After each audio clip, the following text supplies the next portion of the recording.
Hello दोस्तों, welcome to YouTube channel study with Satyendra Singh. आज की क्लास में हम बात करेंगे क्लास 10th की साइंस में जितने भी हमारे चैप्टर हैं भौतिक विज्ञान के, इसमें जो जो फार्मूले यूज हुए हैं उनको हम डिस्कस करेंगे। सभी फार्मूलों को अच्छे से समझेंगे, किस फार्मूलों को कैसे अप्लाई करना है, और उसमें जो भी हमारे सिंबल यूज होंगे उनके मात्रकों को भी हम डिस्कस करेंगे। ठीक है, तो हम चैप्टर वाइज यहाँ पे सबसे पहले डिस्कस करेंगे। तो सबसे पहले हम यहाँ पर आज बात करेंगे चैप्टर नंबर 1, जिसका नाम है प्रकाश, जो कि हमारा भौतिक विज्ञान का पहला चैप्टर है। इसके कुछ फॉर्मूलों की बात करेंगे। तो इसी में सबसे पहले हम बात करेंगे समतल दर्पण के बारे में। ठीक है, तो समतल दर्पण से इंपॉर्टेंट जो जो हमारे पॉइंट्स हैं उनको डिस्कस करेंगे। तो समतल दर्पण में हमारा क्या होता है कि ये हमारा एक दर्पण है जो सीधा दर्पण होता है, उसे हम समतल दर्पण कहते हैं। अगर इसमें मान लेते हैं कोई एक वस्तु रखेंगे तो उसका जो प्रतिबिंब होगा वो दर्पण के पीछे बनता है। तो पहला पॉइंट आपको याद रखना है समतल दर्पण के लिए कि इसमें जो प्रतिबिंब होता है, जो प्रतिबिंब हमारा वस्तु रखी जाती है उसका जो प्रतिबिंब बनता है वो कहाँ बनता है, प्रतिबिंब हमारा कहाँ बनेगा, दर्पण के पीछे बनेगा। तो प्रतिबिंब हमारा जो होगा वो हमारा बनेगा दर्पण के पीछे, ये याद रखना है आपका। ठीक है, और ये जो प्रतिबिंब होता है वास्तव में नहीं बनता है बल्कि आभासी रूप से बनता है। तो जो प्रतिबिंब हमारा बना है वो कैसा होगा, इसमें ये भी याद रखना है, आभासी होगा।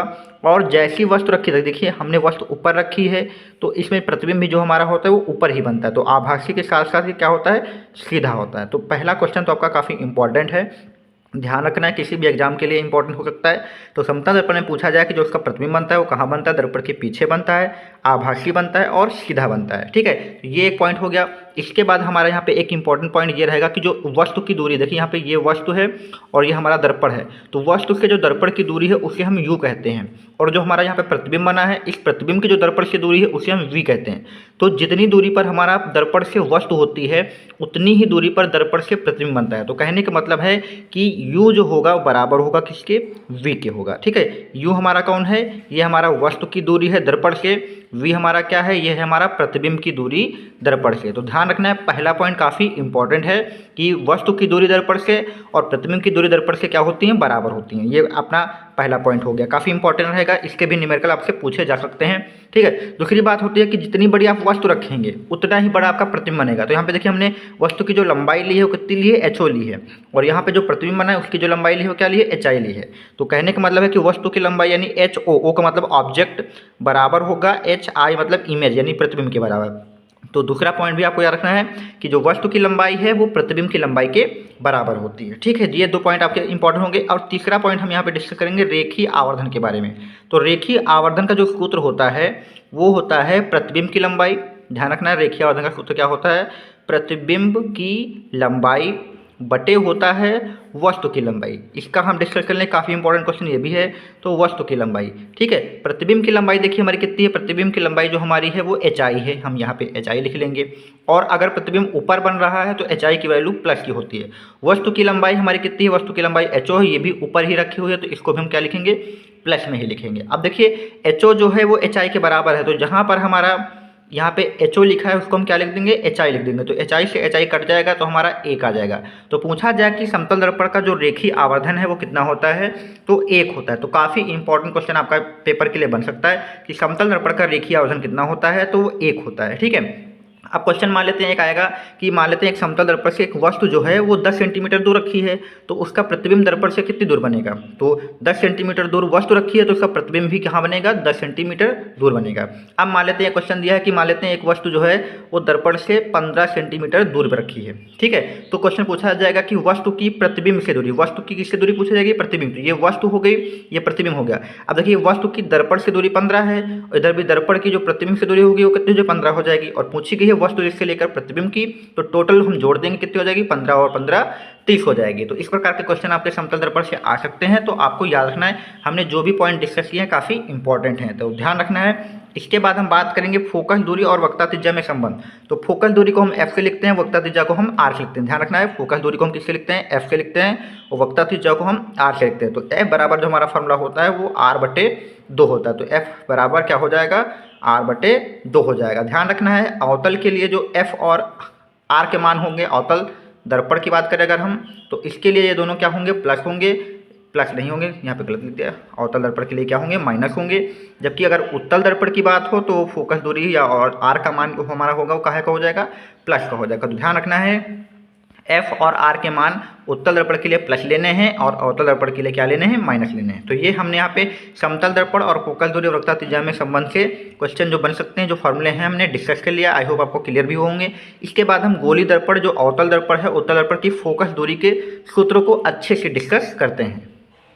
तो चलिए यहाँ पे हम गोली दर्पण में सबसे पहले हमारे जो गोली दर्पण होते हैं वो दो प्रकार के होते हैं, एक अवतल दर्पण होता है, एक उत्तल दर्पण होता है। तो गोली दर्पण में सबसे पहले हम अवतल दर्पण को डिस्कस करेंगे। इससे पहले आपको बता दें कि चाहे अवतल दर्पण हो या उत्तल दर्पण हो, उसकी जो फोकस दूरी का और जो आवर्धन का सूत्र होगा वो सेम होगा। तो फोकस दूरी का सूत्र देख लीजिए क्या होता है, 1/f बराबर 1/v प्लस 1/u, और आवर्धन का सूत्र होता है m बराबर -v/u HI/HO। ठीक है, इसके सब के बारे में समझ लेते हैं कि f क्या है। तो f हमारी फोकस दूरी है, v हमारी क्या है, प्रतिबिंब की दूरी है, u हमारा क्या है, दर्पण की वस्तु से दूरी है, और ये हमारा जो HI है ये क्या है, HI हमारे प्रतिबिंब की लंबाई है, HO क्या है, ये हमारा वस्तु यानी बिंब की लंबाई है, m हमारा क्या है, आवर्धन है। तो सभी के बारे में हमने यहाँ पे लिख दिया, किसको क्या कहते हैं ये भी आपको याद रखना है। ठीक है, अब हम यहाँ पे देखिए अवतल दर्पण के बारे में डिस्कस करेंगे कि जो f है, v है, u है, HI है, HO है, इनके चिन्ह प्लस और माइनस कब लेने हैं, ये सबसे इंपॉर्टेंट, क्योंकि फार्मूला तो आप याद कर लेंगे लेकिन चिन्हों के बारे में डाउट हो सकता है। तो प्लस और माइनस कब लेना है ये भी देख लीजिए। तो अवतल दर्पण जो होता है वो उसकी 6 शर्तें होती हैं, 6 कंडीशनों में वो 5 बार ऐसा होता है कि वो प्रतिबिंब वास्तविक बनाता है। वास्तविक प्रतिबिंब में क्या होगा कि ये हमारा अवतल दर्पण है, अवतल दर्पण के इधर वस्तु रखी हमने ये, ठीक है, और इसका जो प्रतिबिंब होगा वो हमेशा कहाँ पर बनेगा, नीचे बनेगा। तो जब भी वस्तु का प्रतिबिंब नीचे और दर्पण की ओर ही बनेगा तो प्रतिबिंब कैसा होगा, वास्तविक होगा। और जो चीज़ें दर्पण के इस तरफ होती हैं वो सभी हमारी माइनस के लिए जाती हैं। तो देखिए इस तरफ क्या है, वस्तु, यानी वस्तु की दूरी क्या है हमारी, u, माइनस रहेगी। इधर ही हमारा फोकस है तो माइनस रहेगा, प्रतिबिंब भी हमारा इधर बन रहा है तो माइनस रहेगा। और जो हमारी HO वस्तु की लंबाई है ऊपर की तरफ है तो इसको प्लस लेंगे, HI प्रतिबिंब हमारा नीचे बन रहा है तो इसको माइनस लेंगे। ठीक है, तो यहाँ पे यही लिखा है कि अगर हमारा प्रतिबिंब वास्तविक हो, वास्तविक में ध्यान रखना कि सभी चीज़ें इस तरफ होती हैं, इस तरफ होती हैं, तो इसका मतलब सभी चीज़ें क्या होंगी, माइनस की होंगी। तो जो वस्तु की दूरी u है वो हमेशा माइनस की रहेगी, क्योंकि वस्तु जो हमारी होगी वो बाईं ओर ही रखी जाती है, यानी जो बाईं ओर चीज़ें होंगी वो हमारी काहे की रहती हैं, सब बाईं ओर की चीज़ें हमारी माइनस की रहती हैं और दाईं ओर की चीज़ें हमारी काहे की रहती हैं, प्लस की रहती हैं। तो ये अवतल दर्पण में जब प्रतिबिंब कैसा हो, वास्तविक हो, तब की बात हम कर रहे हैं। v भी हमारा क्या होगा, माइनस होगा, f भी हमारा माइनस होगा, HO हमारा प्लस होगा क्योंकि जो वस्तु की लंबाई है वो ऊपर की तरफ है, HI हमारा माइनस का हो जाएगा क्योंकि वो नीचे। और जब भी आपका HI माइनस हो जाए तो समझ जाना आवर्धन भी आपका क्या हो जाएगा, माइनस हो जाएगा। तो ध्यान रखना है आवर्धन हमारा वास्तविक के लिए क्या होगा, माइनस हो जाएगा। ठीक है, तो ये हमारे चिन्ह हो गए हमारे वास्तविक के लिए। अगर प्रतिबिंब हमारा आभासी हो तो आभासी प्रतिबिंब में क्या होता है, यहाँ पे देखिए ये वस्तु रखी है, उसका प्रतिबिंब जो होता है दर्पण के दाईं ओर बन जाता है, और अगर दर्पण के दाईं ओर बन जाएगा तो v हमारा जो हो जाएगा उस तरफ हो जाएगा प्रतिबिंब, तो ये प्लस हो जाएगा। और वस्तु भी ऊपर बन जाती है तो HI भी हमारा क्या हो जाएगा, प्लस हो जाएगा। तो v प्लस हो जाएगा, HI प्लस हो जाएगा, और अगर HI प्लस हुआ तो m भी प्लस हो जाता है। तो ध्यान रखना आभासी प्रतिबिंब के लिए u हमारा हमेशा ही माइनस रहेगा, v हमारा प्लस हो जाएगा, और फोकस बाईं ओर होता है तो ये हमारा माइनस ही रहेगा, HO प्लस होता है, HI भी प्लस हो जाएगा और m भी प्लस हो जाएगा। तो ये हमारे हो गए हैं यहाँ पे अवतल दर्पण के सूत्र, और उनमें जो सिंबल का यूज करना है ध्यान रखना, जब प्रतिबिंब वास्तविक हो तो इन सिंबलों का यूज करना है, आभासी हो तो इन चिन्हों का यूज करना है। अब हम यहाँ पे बात करते हैं उत्तल दर्पण के बारे में। तो उत्तल दर्पण में काफ़ी ज़्यादा दिक्कतें नहीं होने वाली। उत्तल दर्पण में जो प्रतिबिंब होता है वो आभासी बनता है। आभासी का मतलब होता है कि वस्तु के दाईं ओर बनता है। ध्यान रखना है उत्तल दर्पण में जो प्रतिबिंब होता है दाईं ओर बनता है, और दाईं ओर ही इसका क्या होता है, फोकस होता है। प्रतिबिंब भी उधर बन जाता है और उसका फोकस भी उधर हो जाता है, तो इस वजह से जो फोकस होगा दाईं ओर हो जाता है तो प्लस हो जाएगा। यू तो हमेशा बाईं ओर होता है तो वो माइनस ही रहेगा, वी हमारा दाईं ओर होता है तो प्लस हो जाएगा, HI भी ऊपर बनता है ये भी प्लस होगा, HO तो प्लस होता ही है, और M भी हमारा क्या हो जाएगा, प्लस हो जाएगा। तो ध्यान रखना है उत्तल दर्पण में खाली आपका एकलौता जो है वो क्या है, हमारा U है। तो इसको याद करना काफ़ी आसान है, खाली जो U होगा वही हमारा क्या होगा, माइनस का होगा। और जो हमारा फॉर्मूला है वो दर्पण का यही लगाना है, आवर्धन का आपको यही लगाना है। तो आई होप आप लोगों को क्लियर हो गया होगा उत्तल दर्पण और अवतल दर्पण के फॉर्मूलों को कैसे अप्लाई करना है। ठीक है, इसके बाद अब हम बात करेंगे अपवर्तन यानी लेंस से संबंधित फॉर्मूलों के बारे में। तो चलिए हम यहाँ पे बात करते हैं अपवर्तनांक के बारे में और क्रांतिक कोण के बारे में। अपवर्तनांक और क्रांतिक कोण को समझने से पहले हम यहाँ पे एक फिगर समझ लेते हैं। देखिए ये हमारा एक तल है, यहाँ पे मान लेते हैं ये कैसा तल है हमारा, एक तल दिया हुआ है जो कि पारदर्शी है, ठीक है। इसके ऊपर हमारा जो है वो माध्यम 1 मान लिया, यानी यहाँ पे कुछ भी हो सकता है। इसके नीचे जो हमने मान लिया है वो माध्यम 2 है। अब मान लीजिए कोई प्रकाश की किरण पहले माध्यम से आती है और टकराकर इस तल से दूसरे माध्यम में चली जाती है। तो पहले माध्यम में जो प्रकाश की चाल आएगी तो उसको हम V1 से लिखेंगे, और दूसरे माध्यम में जो चाल आएगी उसको हम V2 से लिखेंगे। और जो पहले माध्यम में जो अपवर्तनांक होगा वो N1 मान लिया है, दूसरे माध्यम में जो अपवर्तनांक होगा N2 मान लिया है।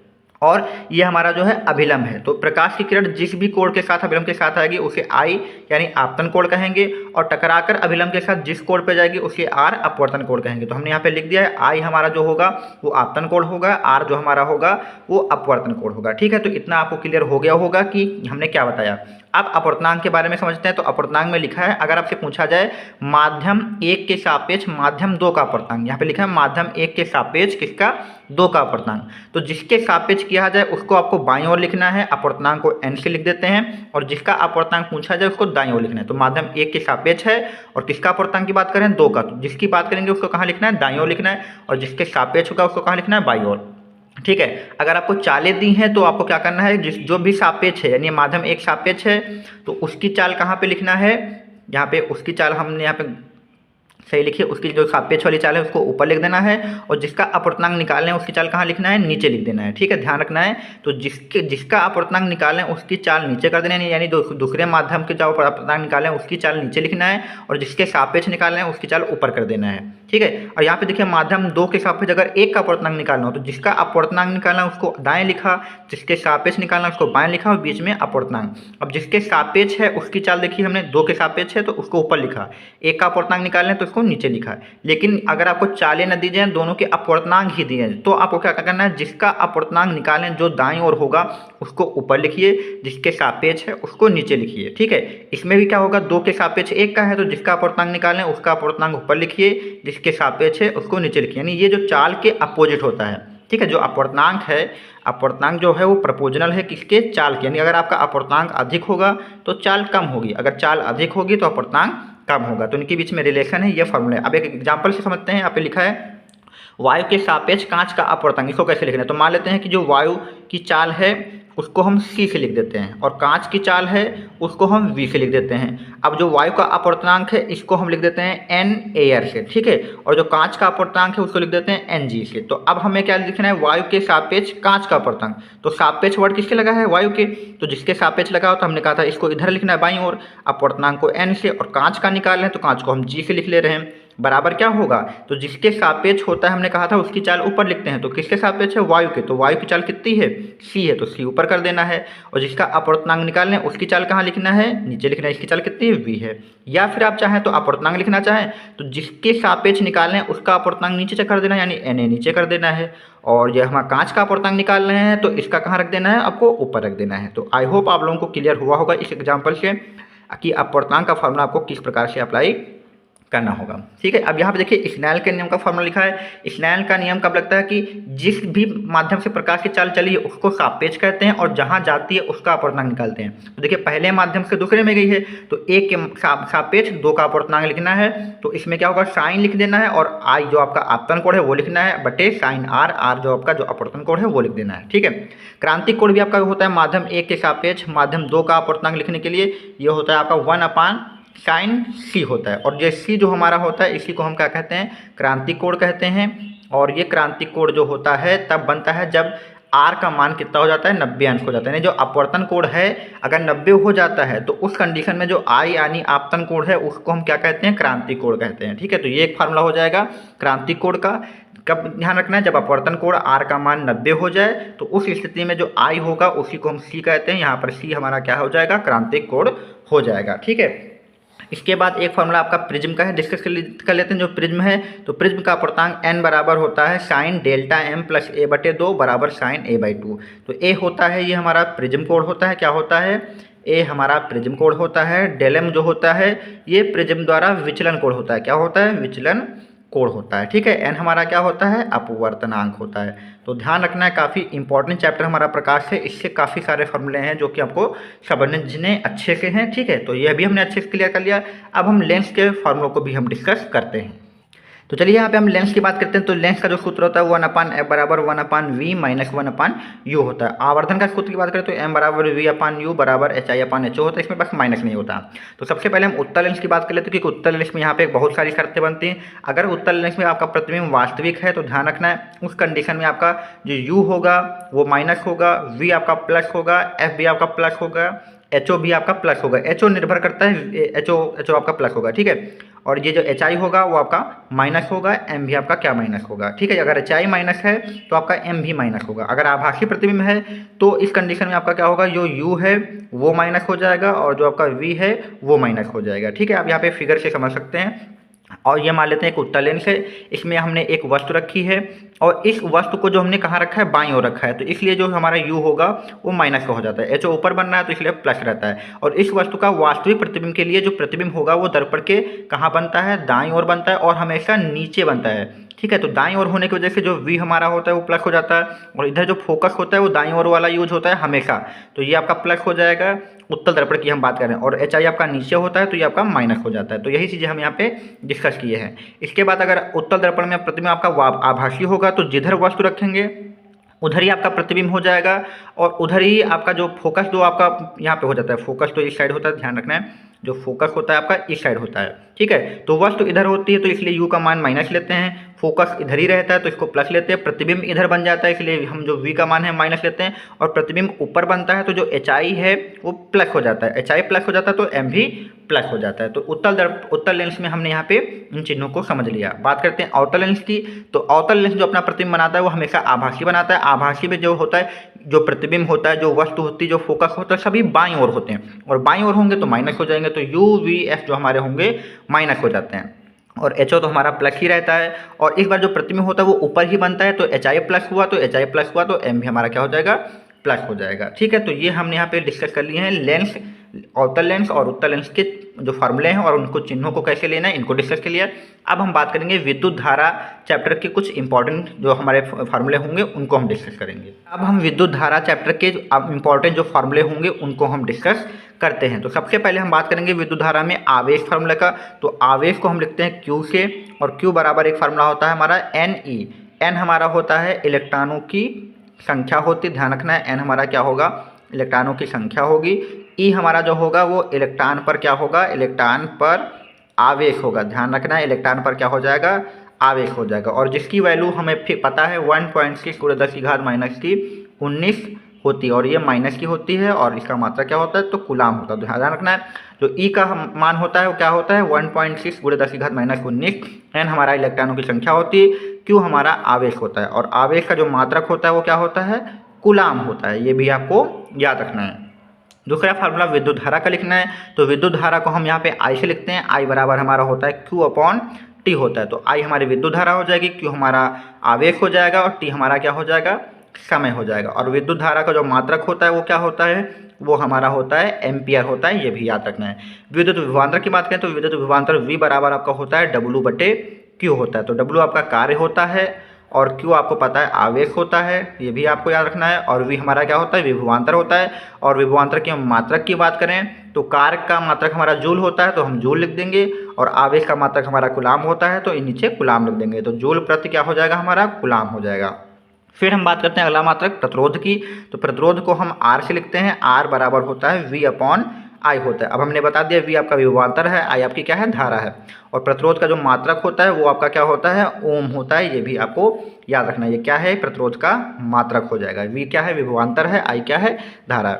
विषय प्रतिरोध को हम रो से लिखते हैं। रो बराबर होता है RA/L होता है, ठीक है। तो R आपका क्या है, प्रतिरोध है, A आपका क्या है, क्षेत्रफल होता है, L क्या होती है, चालक की लंबाई होती है, ठीक है। और इस रो जो यानी जिसे हम विषय प्रतिरोध कहते हैं, इसका मात्रक की बात करें तो इसका मात्रक जो होता है वो ओम मीटर होता है। तो ध्यान रखना क्या होता है, ओम मीटर इसका मात्रक होता है। फिर हम बात करते हैं प्रतिरोधों के संयोजन की। तो प्रतिरोधों के संयोजन दो प्रकार के होते हैं, श्रेणी क्रम, एक समांतर क्रम। मान लेते हैं कि 3 प्रतिरोधों हैं, R1, R2, R3, इनको श्रेणी क्रम में लगाना है। तो इनका जो तुल्य प्रतिरोध होगा क्या होगा, तुल्य यानी टोटल जो प्रतिरोध का सूत्र होगा वो होगा R बराबर R1 + R2 प्लस R3। तो टोटल प्रतिरोध अगर आपको श्रेणी क्रम में निकालना है तो जितने भी प्रतिरोध दिए हैं उनको आपको क्या कर देना है, जोड़ देना है। अब मान लेते हैं यही समांतर क्रम में आपको तुल्य प्रतिरोध निकालना है, तो 1/R बराबर होगा 1/R1 plus 1/R2 plus 1/R3। तो ये आपका समांतर क्रम के तुल्य प्रतिरोध का फार्मूला हो जाएगा। इसके बाद हम बात करेंगे विद्युत ऊर्जा और विद्युत शक्ति के फार्मूलों के बारे में। तो विद्युत ऊर्जा का जो फार्मूला होता है W बराबर क्या होता है, V इंटू Q होता है, ठीक है। और हमने एक फार्मूला पढ़ा था I बराबर Q अपॉन T। अगर हम यहाँ से Q बराबर निकालेंगे तो I इंटू T हो जाएगा। तो Q बराबर हमारा यहाँ से IT हो जाएगा। अगर यही हम Q बराबर IT यहाँ रख दें तो हमारा दूसरा फार्मूला विद्युत ऊर्जा का बन जाएगा V, और Q की जगह क्या रख देंगे हम IT। तो हमारा दूसरा फार्मूला विद्युत ऊर्जा का बन गया W बराबर VIT, ठीक है। और हमने एक अभी R बराबर पढ़ा था प्रतिरोध के फार्मूले में, R बराबर V/I। अगर यहाँ से हम V निकालें तो ये I इधर आ जाएगा, तो V बराबर हमारा हो जाएगा IR हो जाएगा। तो अगर इसी फार्मूले में हम V की जगह पे क्या रख दें, IR रख दें, तो IR इंटू IT हमारा होगा। तो I हमारे I² हो जाएगा और ये क्या हो जाएगा, T हो जाएगा। तो W का एक फार्मूला और आ जाएगा I²T, ठीक है। अब इसी फॉर्मूले में अगर हम क्या करें, I बराबर निकाल लें और R को नीचे भेज दें, तो I बराबर हमारा क्या आ जाएगा, V/R आ जाएगा, क्योंकि R तो नीचे आ जाएगा। अब इस फॉर्मूले में हम अगर I की जब क्या रख दें, V/R, तो I का स्क्वायर है तो यहाँ पे V का स्क्वायर हो जाएगा और R का स्क्वायर हो जाएगा, और हमारा मल्टीप्लाई में क्या है, RT। तो एक R नीचे से एक R ऊपर से कट जाएगा, तो W बराबर जो सूत्र बन के आएगा V²T अपॉन R। तो W का एक सूत्र ये हमारा भी आ जाएगा, जो कि V, T और R के फॉर्मेट हो जाएगा। तो W के सूत्र याद रखना है, 1, 2, 3 और 4 सूत्र हमने यहाँ पे बना लिए हैं। तो ये हमारे W के सूत्र हो जाएंगे। और विद्युत ऊर्जा का मात्रक जो होता है वो क्या होता है, जूल होता है, ये भी आपको याद रखना है। इसके बाद से बात करते हैं विद्युत शक्ति की, P बराबर W/T के। तो ये हमारा विद्युत शक्ति का फार्मूला हो गया। इसका मात्रक होता है वाट होता है, ठीक है। एक अश्व शक्ति में कितने वाट होते हैं, तो 746 वाट होते हैं, ये भी आपको याद रखना है। अब हम यहाँ पे P के और फार्मूला बनाएंगे, तो W के फार्मूलों से हम P के फार्मूला बनाएंगे। तो देखिए सबसे पहले W का फार्मूला हमने कौन सा निकाला, VIT। तो हम यहाँ पे VIT रख देंगे और नीचे T है तो T कट जाएगा। तो हमारा जो P बराबर एक सूत्र बन के आएगा वो P बराबर क्या हो जाएगा, VI हो जाएगा, ठीक है। अगली बार हम यहाँ पे P का एक सूत्र और बनाएंगे, जब W की वैल्यू क्या रख देंगे, I²RT। तो ऊपर हम यहाँ पे I²RT रख देते हैं, नीचे हमारा T है तो T से T कट जाएगा, तो P बराबर क्या आ जाएगा हमारा ये P बराबर हमने क्या रखा है यहाँ पे I²RT, यहाँ पे गलत R लगा दिया है, यहाँ पे I² होगा, ठीक है। तो I² क्या आ जाएगा, IR आ जाएगा। तो ये हमारा P का दूसरा फार्मूला हो जाएगा। अगर हमें P का और फार्मूला बनाना है तो W का और मान रखो, तो W की जगह पे इस पर क्या रखना है, V²T/R। तो V²T/R रख रहे हैं, नीचे क्या हमारा T है तो ये भी T नीचे रख दें, तो T कट जाएगा। तो P बराबर हमारा फार्मूला आ जाएगा V²/R। यानी ध्यान रखना जितने भी आपके W के फार्मूले हैं, W के जितने फार्मूले में आपके T हैं उनको अगर हटा देंगे तो आपके P के फार्मूला बन जाएंगे, ठीक है। W के फॉर्मूले से अगर आपको P का फॉर्मूला बनाना है तो आपको क्या करना है, T को हटा देना है, तो आपका P का फॉर्मूला बन जाएगा। तो ये विद्युत ऊर्जा और विद्युत शक्ति के बारे में बात कर ली। अब बात करते हैं उष्मा की। तो उष्मा कुछ नहीं होती है, जो भी आपका विद्युत ऊर्जा होती है उसको अगर आप 4.2 से भाग कर देंगे तो आपका उष्मा का, जैसे हम मान लेते हैं H बराबर लिखना है तो W का एक सूत्र ले लेते हैं VIT। तो यहाँ पे हम VIT W का रख देंगे और नीचे क्या रख देंगे, 4.2। और उष्मा का मात्रक जो होता है वो क्या होता है, कैलोरी होता है। तो आपको उष्मा के सूत्र लिखना है तो ऊपर आपको विद्युत ऊर्जा का सूत्र लिख देना है, नीचे आपको 4.2 लिख देना है और मात्रा क्या हो जाएगा, कैलोरी हो जाएगा। तो ये हो गया हमारा विद्युत ऊर्जा का, ठीक है। तो हमने यहाँ पे विद्युत ऊर्जा से जो विद्युत धारा हमारा चैप्टर था इसे डिस्कस कर लिए सभी फार्मूलों को। लास्ट चैप्टर बचता है हमारा विद्युत धारा का चुंबकीय प्रभाव, उसके फार्मूलों को भी डिस्कस करते हैं। चलिए हम बात करते हैं विद्युत धारा के चुंबकीय प्रभाव के कुछ फार्मूलों के बारे में। तो सबसे पहले हम यहाँ पे डिस्कस करते हैं चुंबकीय फ्लक्स के बारे में। चुंबकीय फ्लक्स को φB से लिखते हैं। इसका फार्मूला होता है BA cos थीटा। B हमारा क्या है, चुंबकीय क्षेत्र है, A सतह का क्षेत्रफल है और cos थीटा क्या है, चुंबकीय क्षेत्र और क्षेत्रफल के मध्य कोण, यानी दोनों के मध्य कोण, इन्हीं दोनों के मध्य क्या हो जाएगा, कोण हो जाएगा, ठीक है। अब विद्युत वाहक बल का सूत्र देखते हैं। तो विद्युत वाहक बल E होता है, E बराबर होता है -N डेल्टा फाई। डेल्टा का मतलब होता है परिवर्तन, और परिवर्तन किस में होगा, फाई। फाई का मतलब क्या होता है, चुंबकीय फ्लक्स में परिवर्तन। तो डेल्टा फाई का मतलब चुंबकीय फ्लक्स में परिवर्तन, और डेल्टा टी हमारा क्या होता है, समय होता है। एन हमारा क्या होता है, इसमें फेरों की क्या होती है, संख्या होती है। तो हमारा जो एन है वो फेरों की संख्या हो जाएगी। और विद्युत वाहक बल का मात्रक जो होता है वो वोल्ट होता है।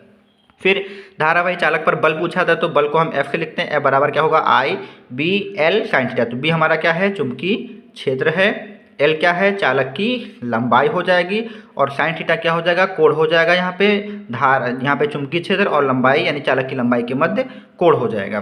फिर गतिमान आवेश के बीच बल पूछा जाए तो F बराबर क्या होता है, QVB sin थीटा होता है। Q हमारा क्या है, आवेश है, और इस आवेश का क्या है, ये वेग है, यानी क्या है, इसकी चाल है। और ठीक है, और ये भी हमारा क्या है, चुंबकीय क्षेत्र है।